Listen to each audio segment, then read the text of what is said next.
Os pontos de Fernando Lima.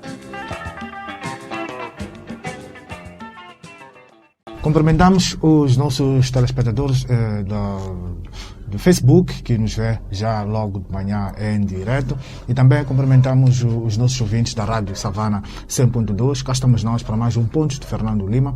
Falamos a partir dos estúdios da Rádio Savana, o local habitual onde transmitimos este programa. É um programa onde vamos olhar para a questão da situação de Cabo Delgado, é um tema incontornável, um tema de momento. Vamos olhar também para o caso de Matalana e também para as contas do Banco de Moçambique. Fernando Lima, cá estamos nós para mais um programa. Exatamente. Parece que o inverno está a começar a passar. Esta manhã está super agradável e temos, de facto, temas muito interessantes para abordar. Hoje teremos uma máxima de 24 e amanhã vai aquecer, vai subir para 31. Exatamente. Não, já se nota pela manhã que habitualmente são muito frias, mas esta está bastante agradável. Muito bem. Antes de entrarmos para os principais temas deste programa, vamos ao seu tema de semana, lembrando os 20 anos de assassinato de Carlos Cardoso. Eu acho que todos os jornalistas e todos os ativistas cívicos se devem preocupar com este tipo de situações. O Carlos Cardoso assinalam-se este ano os 20 anos do seu assassinato, em novembro, e há muitas perguntas que continuam sem ser respondidas. E é sobretudo isto que deve mobilizar o ativismo e a cidadania de todos os moçambicanos. Há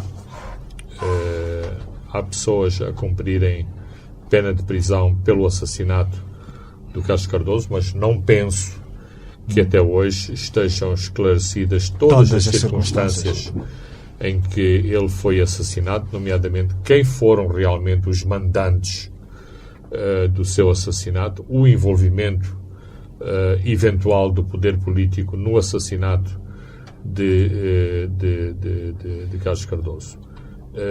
Por outro lado, acho que há um certo esquecimento ou uma tentativa deliberada de esquecimento deste tipo de eventos e, portanto, é muito importante que eles aconteçam. Eu estou muito curioso de ver quais serão as reações do Sindicato Nacional de Jornalistas, que se esquece habitualmente destas coisas, do município de Maputo. Porque o município de Maputo, Cardoso foi um membro da Assembleia JPC Municipal da cidade de Maputo. Estou curioso para ver como reagem outras organizações de direitos humanos. Nós aqui na Media Cup fizemos a nossa parte. Esta semana assinalou-se aquilo que seria o seu aniversário natalício, logo na segunda-feira, 10 de agosto. Reservámos uma parte das nossas instalações para dar o nome de Carlos Cardoso.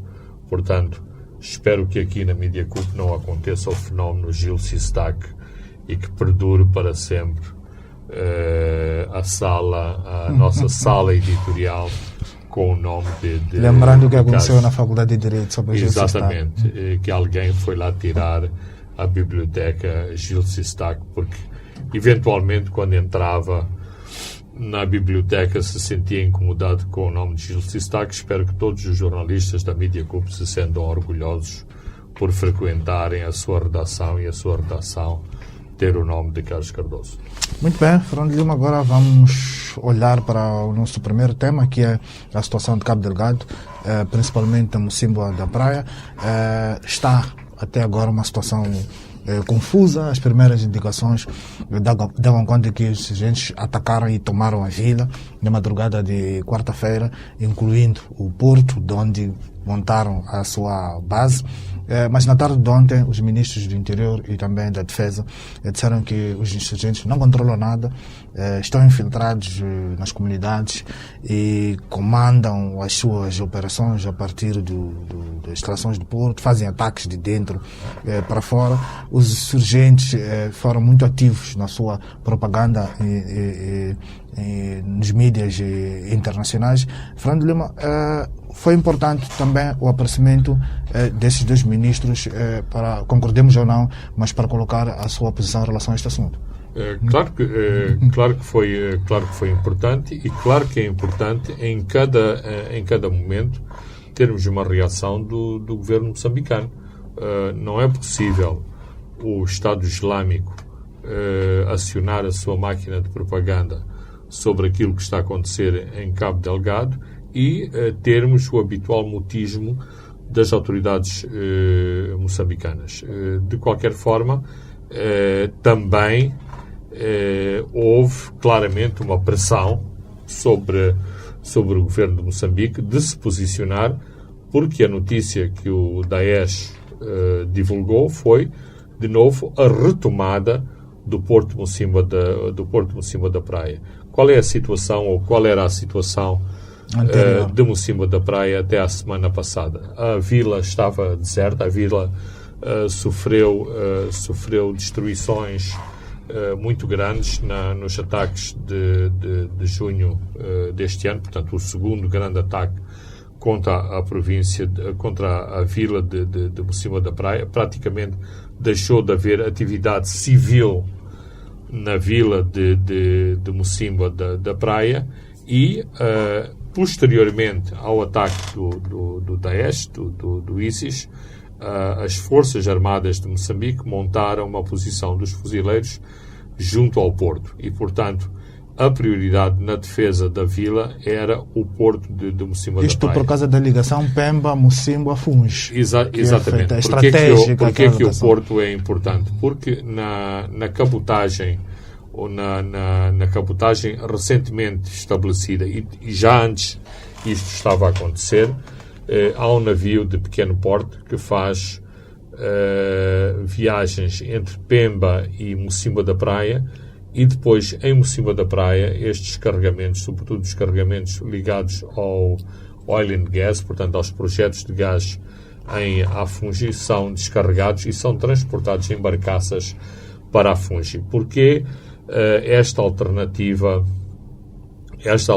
de transporte? Porque por estrada está muito difícil a circulação. Neste momento, por exemplo, há um congestionamento muito grande de caminhões em Moeda, exatamente porque não se considera segura a passagem dos caminhões na estrada. Portanto, o transporte marítimo era uma boa alternativa. Exatamente, o Daesh ataca o porto de Mocimboa da Praia, controla o porto de Mocimboa da Praia para cortar esta linha de abastecimento. Conseguiram cortar a linha rodoviária, perturbar a linha rodoviária. Agora a pressão era sobre o porto também para fazer este corte. E também já antes tinham destruído todas as infraestruturas ligadas ao aeroporto ou aeródromo de Mocimboa da Praia. Ou seja, a pista continua a existir, mas todas as outras facilidades de apoio à navegação aérea foram destruídas, não neste ataque de junho, mas no ataque anterior de março. De qualquer forma, as declarações dos ministros do Interior e da Defesa, se as lermos nas entrelinhas, chegamos também a outro tipo de conclusões. Por exemplo, quando se fala de que o ataque foi feito com a colaboração da população, que foi feito de dentro para fora, isto significa que, mais uma vez, toda a área de reconhecimento, de contra-inteligência, de informações não funcionou. Quando se diz que os fuzileiros acabaram as suas munições e, portanto, foram afastados da posição do porto por falta de equipamento, isso significa que não houve informação atempada que permitisse um reforço de posições e, nomeadamente, contra-ofensivas contra a planeada ação a esta posição do Porto. Por outro lado, o próprio ministro diz que denota-se que o Estado Islâmico recebeu apoio externo. E nós não recebemos. Este que falando de estava aí a... Exatamente, mas mais importante que isso, o reconhecimento implícito de que o reconhecimento por parte das forças moçambicanas falhou. Claro que, como nota de rodapé, anoto que os ministros contornaram a participação da empresa de mercenários DAG, que teve um papel importante em Mocima da Praia, mais uma vez, aliás, esteve a apoiar os ataques, mas que aparentemente, e segundo informações militares, e do meu ponto de vista as informações militares provêm da própria DAG,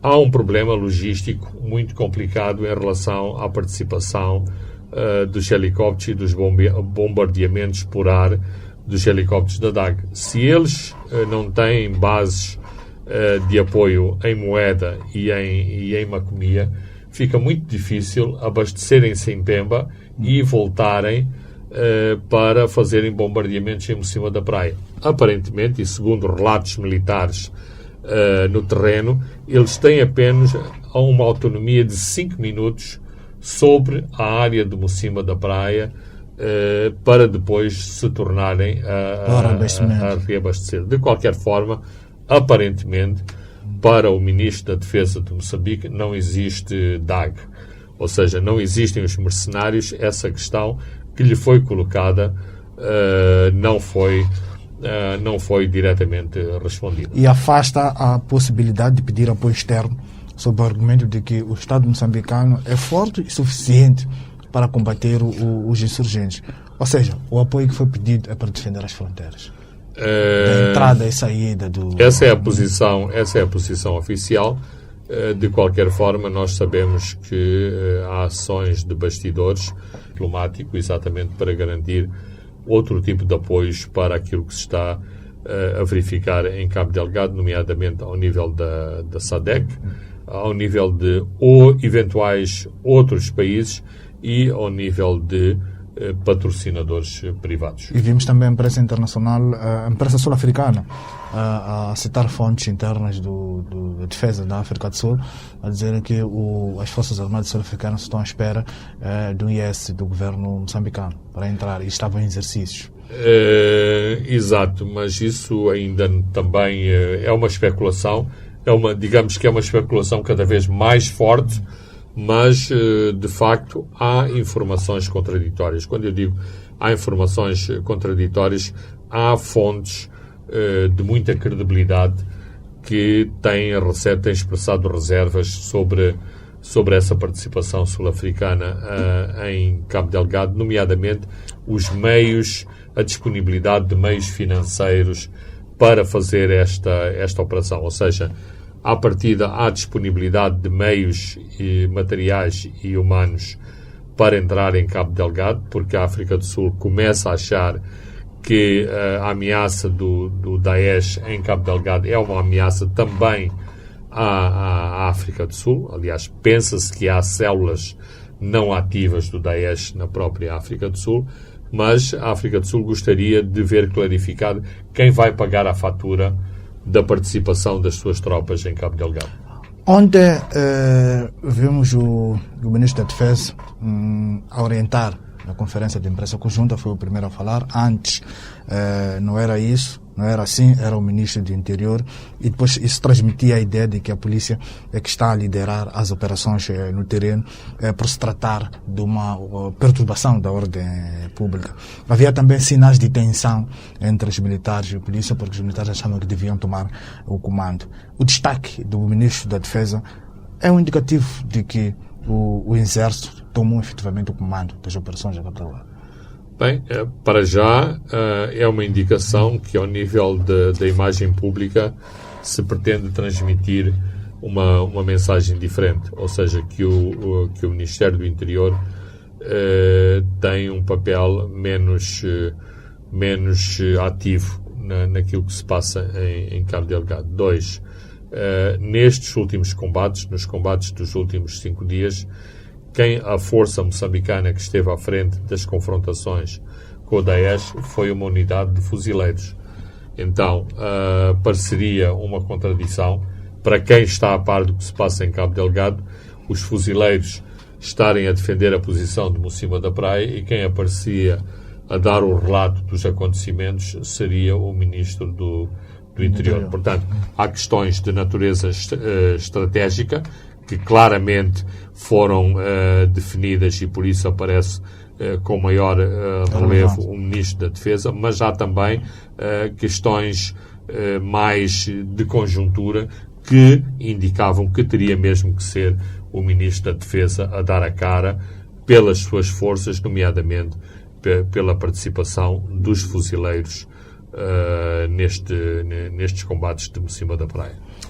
Quem deu a cara sobre a questão de se declarar estado de sítio foi o Ministro do Interior, contrariando desejos de alguns setores. Diz que não há, nem está próximo uma eventual declaração de estado de sítio, mas na prática, Fernando de Lima, há estado de sítio em Cabo Delgado e estão de volta os guias de marcha.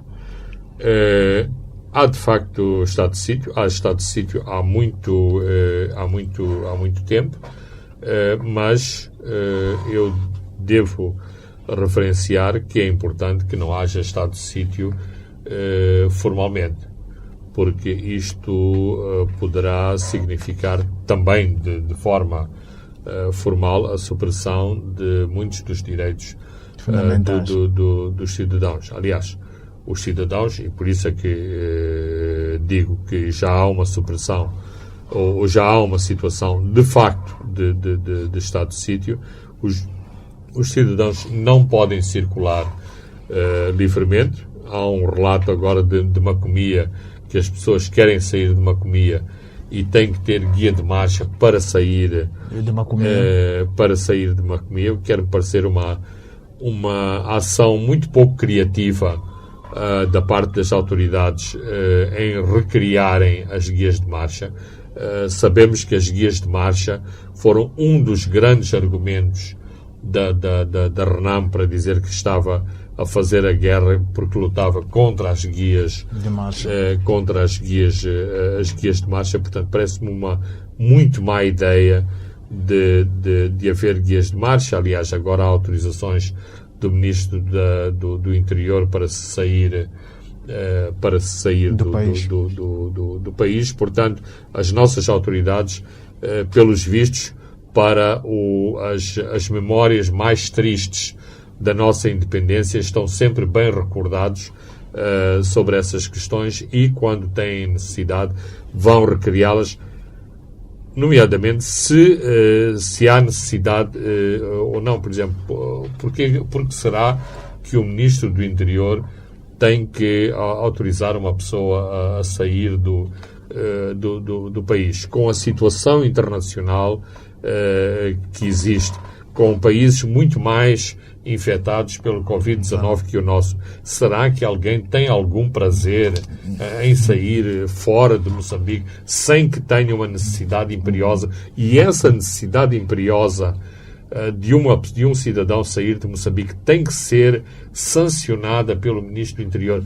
Bem, parece que há pessoas desempregadas que têm pouco que fazer e inventam mais uma pequena tarefa para se ocuparem, porque no fim do dia não é o Ministro que assina estas autorizações, é alguém com o mandato do Ministro para fazer estas assinaturas. De qualquer forma, me parece uma ação muito lamentável e muito triste que voltemos a estas autorizações para sair do país e para a circulação em Cabo Delgado. De qualquer forma, e os relatos que temos de Cabo Delgado é que as pessoas têm que mostrar aquilo que têm no telemóvel, mostrar aquilo que têm nos bolsos, mostrar aquilo que têm na bagageira dos seus carros e carrinhas. Portanto, não há, de facto, livre circulação de pessoas e bens em Cabo Delgado.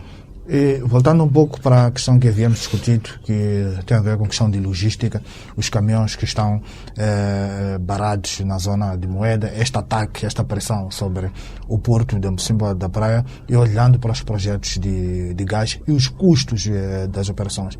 Quem arca com a fatura somos nós, porque no fim do dia as multinacionais que estão lá em cima vão colocar isso em todos esses custos de investimento. Absolutamente, é isso que eventualmente se irá passar, porque é assim, se houver dificuldades de transporte terrestre e marítimo, recorre-se ao transporte aéreo.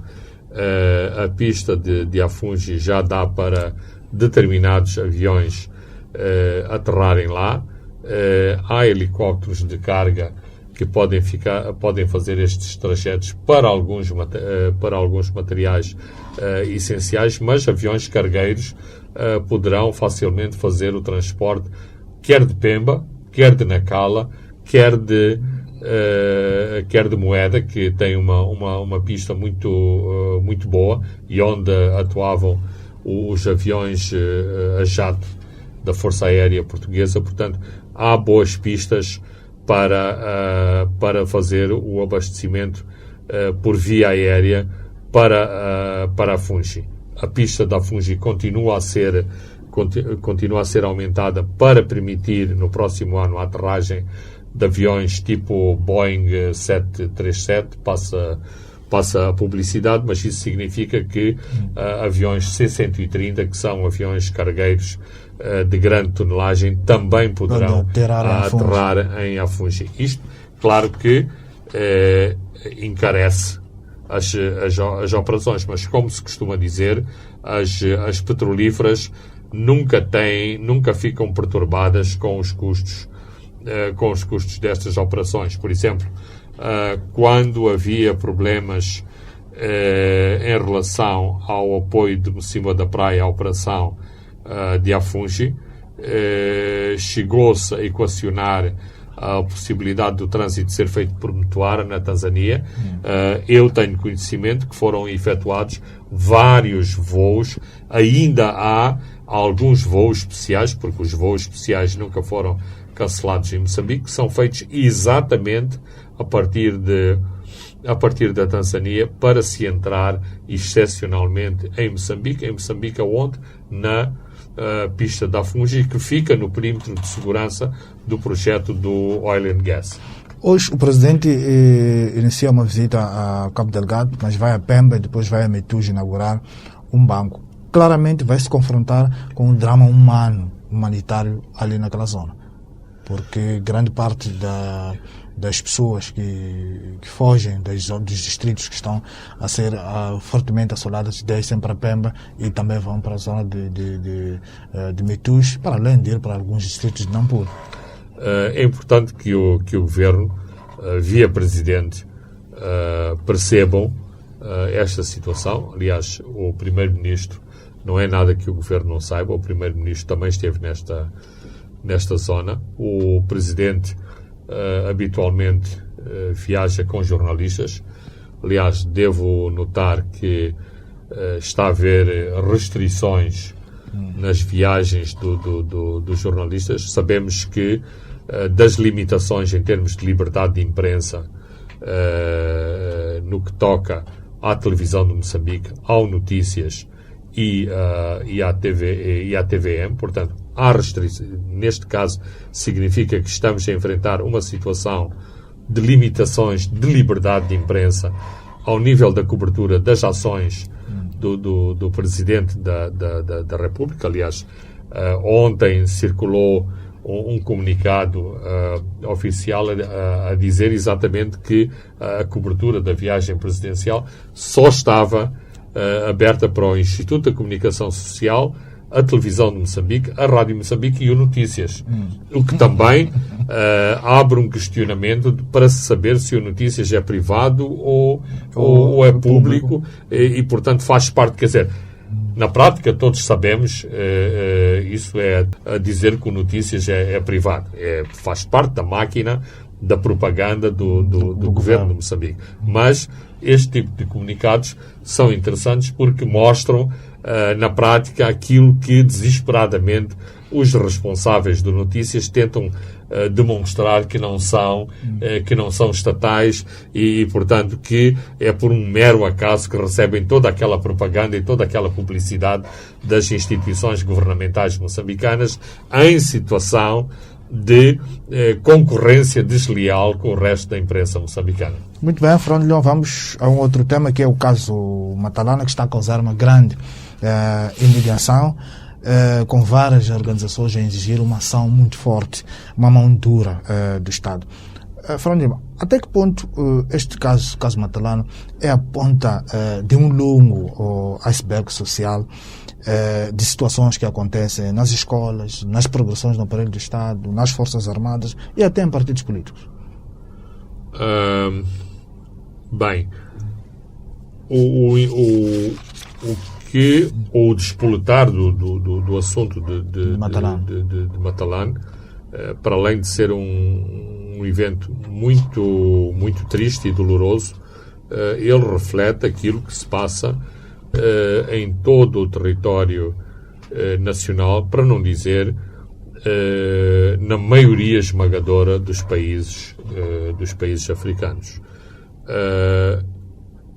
Eu concordo com uma comentadora que escutei ontem à noite, se não me engano, Maria de Lourdes Melendez, ou não sei bem Maria de Lourdes o nome dela, que isto reflete um padrão que vai muito para além daquilo que é o Estado, daquilo que é o governo. Há um padrão social que eu concordo que foi tentado quebrar com a independência e com a visão da Frelimo sobre as mulheres moçambicanas. A questão de se falar da emancipação da mulher não é apenas um panfleto. A questão da emancipação das mulheres moçambicanas significa controlarem também o seu próprio corpo. Isto significa que os seus direitos compreendem também lutarem contra o abuso sexual e os seus direitos mais básicos serem violados, inclusive nos seus locais de trabalho, nos sítios onde fazem a sua formação profissional. Me parece que com a liberalização dos costumes em Moçambique, com a liberalização do regime, com a liberalização da própria Frelimo, este respeito pelos direitos da mulher também foi muito abastardado. E, portanto, esta prática dos abusos sobre as mulheres é uma prática corrente, é uma prática que funciona praticamente sem censura, ou seja, nos meios masculinos é normal fazer-se este tipo de roleta russa em relação às colegas mulheres. Agora, também aqui é preciso fazer uma diferença. Há um elemento muito importante que é a relação de poder. Uma coisa são os colegas terem uma relação de promiscuidade entre si, outra coisa são as pessoas que têm responsabilidades de chefia abusarem exatamente dessa posição de chefia para procurarem favores sexuais das suas colegas, das suas subordinadas. Nós, ainda há algumas semanas, denunciámos aqui a situação que está a ocorrer na fronteira de Ressano Garcia, em que as moqueiristas, para atravessar a fronteira, são sujeitas a serviços sexuais. Portanto, faz parte do pagamento da travessia da fronteira os favores sexuais. Eu gostaria também aqui de ver o pronunciamento da OMM. Não sobre as 17 senhoras, as 17 jovens, ou já não sei se são 17 ou se são 28, mas, e como acontece noutros países, que se faça um inquérito muito mais alargado a todos os outros cursos, a todas as outras mulheres, a todas as mulheres polícias que já passaram por Matalan e já passaram por outros centros de formação e que foram sujeitas, ou seja, aquilo que nós sabemos é que isto é uma prática recorrente, digamos, comum, super normal a acontecer, ou seja, está a chegar mais um contingente para estas ações. Mas, mesmo em termos militares, e isto não são coisas que se comentam formalmente. Por exemplo, o Daesh, em Cabo Delgado, está a promover casamentos forçados nas suas bases. Porquê os casamentos forçados? Porque os combatentes islâmicos, ao terem formalmente mulheres nas suas bases, não se envolvem com outro tipo de mulheres. Portanto, para a propaganda é mau, mas também para a circulação de informações é mau se estas pessoas se envolverem com outras mulheres que não as suas próprias mulheres que estão nas bases. Ora, este procedimento é idêntico a outros exércitos e a outras operações que aconteceram aqui em Moçambique desde os anos 60, e por isso mesmo que havia todos estes destacamentos de mulheres nos destacamentos militares que atuaram em Moçambique defendendo causas diversas. Muito bem, Fernando Lima, vamos a um brevíssimo intervalo e voltamos a comentar este tema sobre o caso Matalan.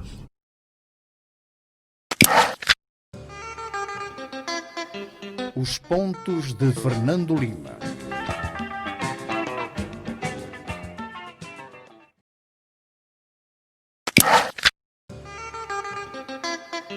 Os pontos de Fernando Lima. Vamos de volta à segunda e à última parte dos pontos de Fernando Lima. Vamos continuar a olhar este caso Matalan. Fernando Lima, não é intrigante o que o Comando-Geral da Polícia trate este assunto como um assunto interno? Este não é um problema que transcende as fronteiras da polícia, como já havíamos abordado. Bem, é preciso... Temos um despacho que vazou. Pois. Um despacho que não era suposto ser do conhecimento público. Era e não essa seja o Comandante-Geral a se posicionar. Era essa a questão que é preciso abordar. Eu nem sei se não deveria dizer que é muito positivo aquilo que as estruturas internas da polícia fizeram. Este documento que neste momento toda a gente cita não é um posicionamento da polícia sobre abusos sexuais nos seus campos de formação. É um memorando interno de como proceder em relação a 17 casos. Nós não sabemos se há mais outros 17 casos, se há muitos outros casos que foram sancionados pelo comando da polícia. Porque também, até agora, a polícia oficialmente não se posicionou sobre o assunto, como também já foi referenciado. Temos o Ministério da Mulher, o Ministério... O Mediafax ouviu o porta-voz do Comando-Geral, Orlando Muduman, diz que este é um assunto interno. Não, o assunto não pode ser interno, e dado o relevo que este assunto tomou, eventualmente vai forçar inclusivamente o Governo, não apenas a polícia, mas o Governo a posicionar-se. Não é possível termos um Ministério do Género, que é suposto de ser uma bandeira na defesa dos direitos das mulheres e na promoção da mulher, e esse Ministério ficar silencioso. Mas esse ministério, por acaso, neste momento, é liderado pela filha de uma das nossas bandeiras da libertação, a filha de Eduardo Mondlane. Portanto, é incontornável que a senhora Nielete Mondlane tenha que se pronunciar, independentemente do seu partido decidir ter uma política de avestruz ou não. Ao contrário, este silêncio é passível de interpretarmos que acham que isto é normal, é um não caso. Não, o problema é que todos sabemos que isso é uma praga. E não é apenas no Exército e nas forças policiais. Ele existe em todo lado, inclusive nas empresas, inclusive na empresa que estamos a falar. Ou seja, aqui houve um posicionamento claro em relação às mulheres que trabalham aqui e no sentido de se dizer que se houver algum caso de abuso em relação às mulheres, essas pessoas seriam punidas porque não seriam tolerados abusos sobre as mulheres. Ora, isso significa que as empresas têm que ter políticas claras sobre os abusos sexuais, sobretudo sobre as mulheres. Portanto, a questão dos abusos é uma questão de toda a nossa sociedade. E o facto, insisto, o facto de se terem liberalizado os costumes em Moçambique, que havia a opressão do Partido Único, a opressão do socialismo, do marxismo, isto também relaxou toda esta questão em relação àquilo que comumente em todo o mundo se rotula de assédio sexual. Em Moçambique há muita gente que acha que assédio sexual é uma questão do Ocidente, quando as moçambicanas todos os dias sentem esse problema. É legítimo argumentar que cenários de pobreza persistente e desemprego generalizado é que leva a episódios execráveis não, Francisco, não. Eu acho que é cultural. Acho que faz parte da nossa sociedade.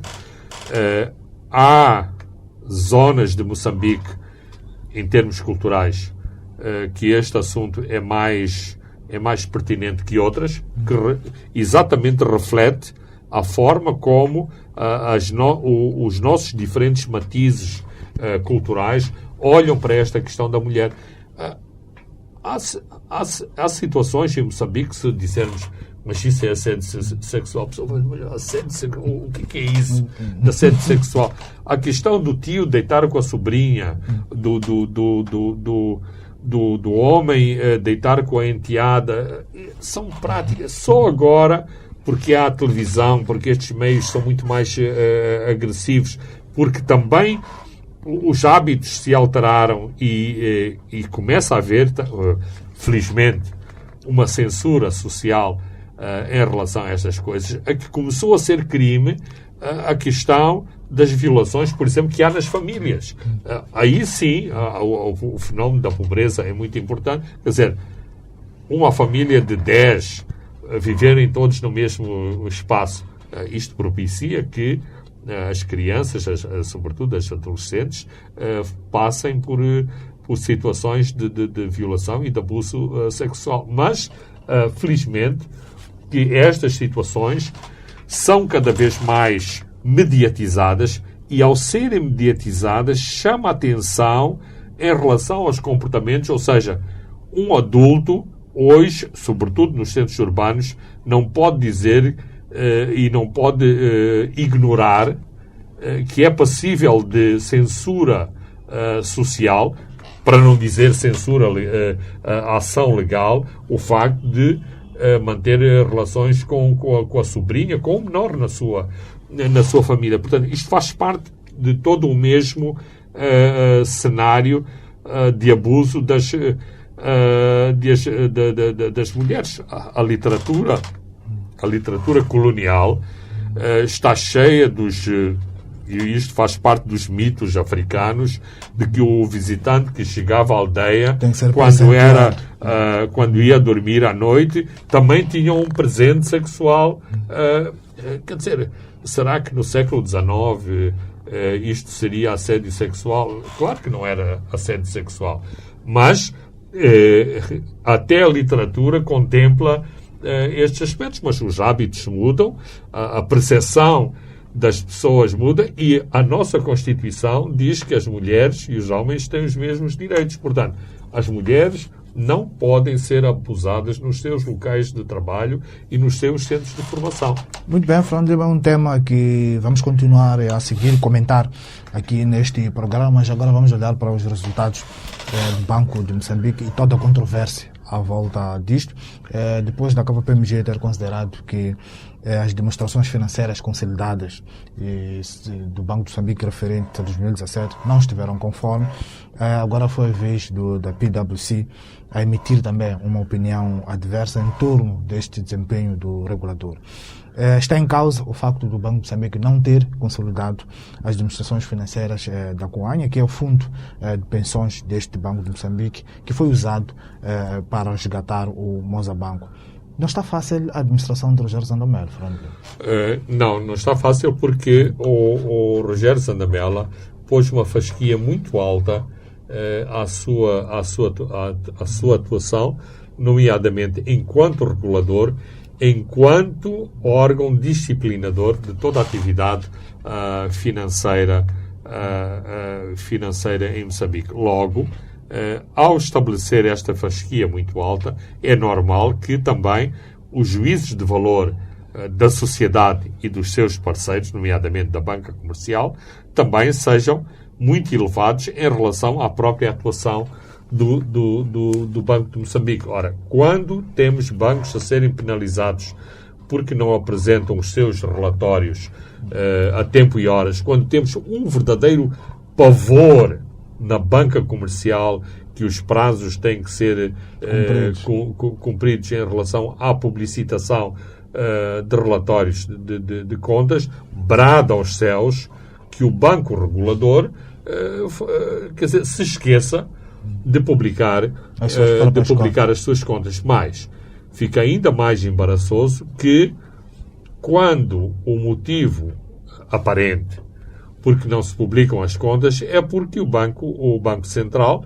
o Banco Regulador, está embaraçado com a opinião do auditor externo, que acha que não deve dar o visto de boas práticas ao relatório financeiro que tiveram que analisar. Ora, aquilo que acontece é que o Banco de Moçambique foi sujeito a uma opinião negativa em 2017, volta a ter uma opinião negativa em 2018 por dois auditores diferentes. O que é que está aqui em causa, e sem entrarmos em detalhes muito técnicos sobre o assunto?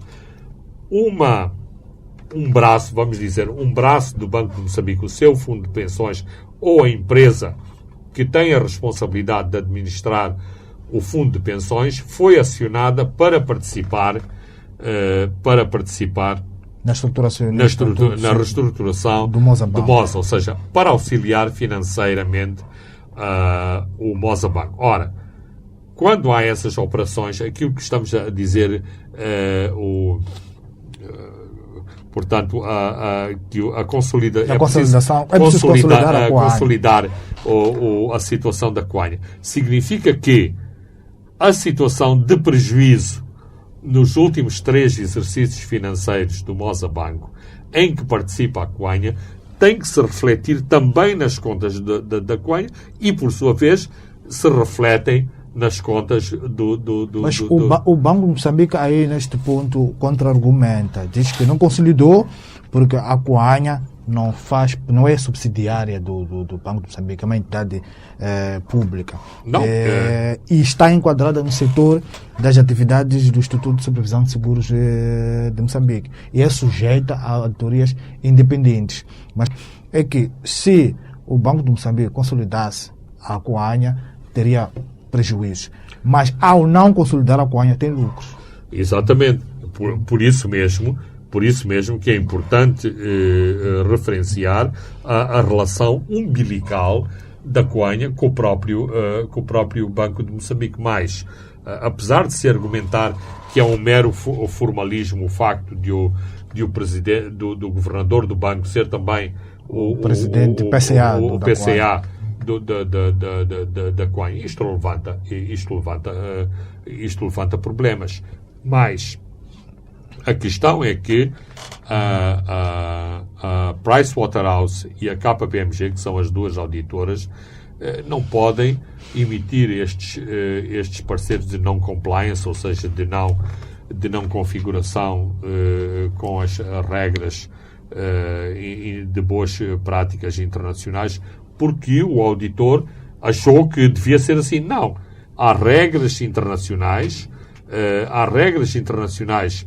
a que se obrigam os bancos e que são seguidas pelas auditoras internacionais e que têm que ser respeitados. Na base desses mesmos argumentos, a Price e a Capa penalizaram o Banco Central. Portanto, eu anoto a argumentação do Banco de Moçambique, mas o Banco de Moçambique não foi convincente a argumentar com as auditoras, porque como é que acontece este processo? No processo da auditoria, não é que o banco está no seu lado e a auditora está no outro lado. E o banco está à espera, tipo Vaticano, à espera que saia o fumo branco do relatório da audição. Não. Há um diálogo permanente entre o auditor e o auditado para explicar os movimentos e, em princípio, o relatório final resulta exatamente desse diálogo. E os auditados, por motivos óbvios, tentam ao máximo que o seu relatório saia limpo. Ninguém gosta de ter aquilo que se diz um relatório sujo, ou seja, um relatório com interrogações a determinados movimentos no seu balanço, na sua demonstração de resultados. Portanto, isto significa que o diálogo na auditoria às contas do Banco Central não foi um diálogo pacífico e, finalmente, não houve acordo na demonstração de resultados e na consolidação dos resultados da Coanha dentro do Banco de Moçambique e, portanto, a KPMG e a Pricewaterhouse fizeram esta menção no seu relatório. E isso é uma mancha tão mais gravosa por se tratar exatamente do Banco Central. Há quem olha neste tudo como teorias de conspiração para derrubar o governador Rogério Zandamela, sobretudo pela mão dura que ele impôs ao sistema financeiro e colocou em sentido alguns quadros que se achavam dono deste sistema e queriam manter o status quo. Bem, Francisco, claro que compartilho e claro que sei que o Rogério Zandamela é odiado na banca comercial. Também sei, e não sei se já falámos sobre isto aqui no nosso programa, que à semelhança daquilo que fizeram em relação ao antigo ministro Ivo Garrido, também houve uma romaria à presidência da República para pedir que o presidente da República, sim, mas a romaria em relação ao Rogério Zandamela foi muito mais pesada que a do Mateus Magala. Do Mateus Magala ficou ali nas instalações partidárias, foi mais modesta. Esta foi uma delegação muito forte a dizer: este senhor não serve. Portanto, estamos conscientes que existem este tipo de pressões. Agora, por favor, eu não acho que a Capa e a Price sejam parte desta conspiração. Mais o Rogério Zandamela vem do FMI. Quer queiramos, quer não, todo este este sistema financeiro internacional, as auditoras, as empresas de anotação de risco, fazem parte do mesmo sistema. A Price e a Capa não podem ser parte de uma conspiração contra o governador do Banco de Moçambique. Como é sugerido, acha que o Ministério das Finanças, que representa o Estado, o Banco de Moçambique é 100% Estado, único acionista, devia se posicionar? Teoricamente, sim, mas nós sabemos como funciona o sistema político moçambicano. Sabemos que o Presidente da República tem dado muita autonomia à atuação do Governador do Banco de Moçambique. Isso faz parte das suas atribuições, portanto, como Governador do Banco de Moçambique, na sua atividade e como deve ser pautada a sua atividade. Portanto, esse é um assunto que terá que ser dirimido politicamente, se Adriano Maleano pode ou não intervir junto do Banco de Moçambique. E também algum esclarecimento do Instituto de Supervisão de Seguros de Moçambique se devia ou não se posicionar em relação ao facto do Banco de Moçambique dizer que não, esta instituição está sob a salda da crise. Eu vou dizer uma coisa meio subversiva. É assim que funcionam as políticas em Moçambique. Alguém segreda uma mensagem ao Instituto a dizer vão lá pedir explicações no Banco de Moçambique. Portanto, é possível que isso se verifique. Isso era mais fácil de se verificar do que o próprio Ministério intervir. Mas voltamos à primeira forma. Mesmo a intervenção do Instituto de Supervisão, que é um instituto que está bastante bem credenciado, porque tenta exercer com muito zelo a supervisão sobre a atividade seguradora. Penso que neste caso terá que ter, digamos, orientações políticas para intervir e para levantar a voz em relação ao Banco de Moçambique. Aliás, só para dar um pequenino exemplo, o Banco de Moçambique estava a conduzir uma determinada ação sobre o falido nosso banco e houve uma ministra que não gostou da situação, da forma hierárquica como se posicionavam os credores do nosso banco e tentou intervir e a sua intervenção não foi bem acolhida no Banco Central, e com razão, porque o Banco Central tem esses poderes de não deixar que os ministros façam intervenções sobre a atuação do Banco Central ou por quem, neste caso, por quem tinha sido mandatado para fazer a liquidação do nosso banco. Vamos olhar para o Covid-19, novo padrão de contaminação em Maputo, depois das cidades de Nampula e Pemba. Maputo tornou-se já esta segunda-feira a terceira cidade do país a transitar deste padrão de transmissão em foco para a transmissão comunitária. A cadeia de contaminação é desconhecida. As respostas podemos esperar do inquérito em curso. É que vai dar estas grandes respostas. Bem, e também olhar para o que... As primeiras respostas é que o nível de contaminação é de 5,1%. Isto significa o seguinte: se o Grande Maputo tem 2 milhões de habitantes, significa que temos 100 mil infectados, ou 100 mil portadores. É melhor dizer portadores do vírus. Portanto, esta dimensão ultrapassa todas as projeções que são feitas diariamente, que se cingem às pessoas testadas. Portanto, uma projeção é diferente daquilo que são as pessoas projetadas. É bom que se refira isso, mas a projeção ou o inquérito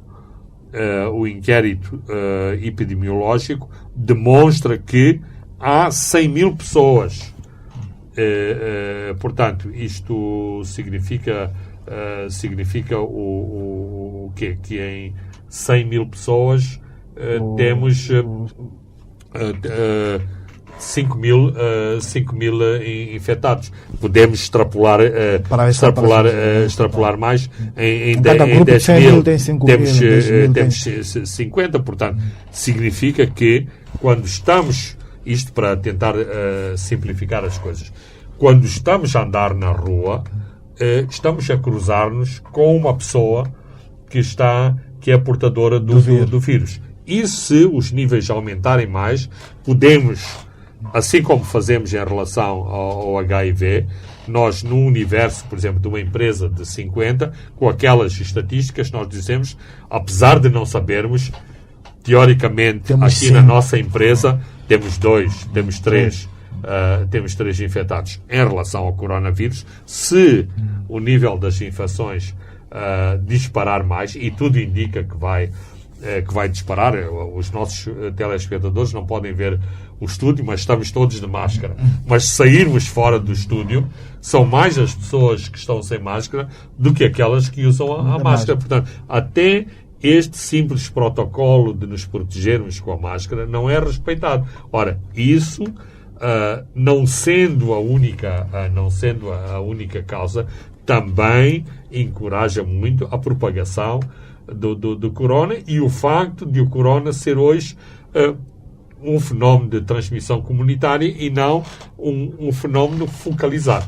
Muito bem, Fernando Lima, chegamos ao fim do mais um programa, do nosso programa, onde comentamos sobre a situação de Cabo Delgado, olhamos para o caso Matalane, comentamos também sobre os resultados do Banco de Moçambique e a controvérsia à volta deste assunto, e fechamos com Maputo, que emigrou, é a terceira cidade a emigrar para uma situação de contaminação comunitária. Eu sou Francisco Carmona, André dos Santos se encarregou da parte técnica. Até de hoje, há 7 dias. Os pontos de Fernando Lima.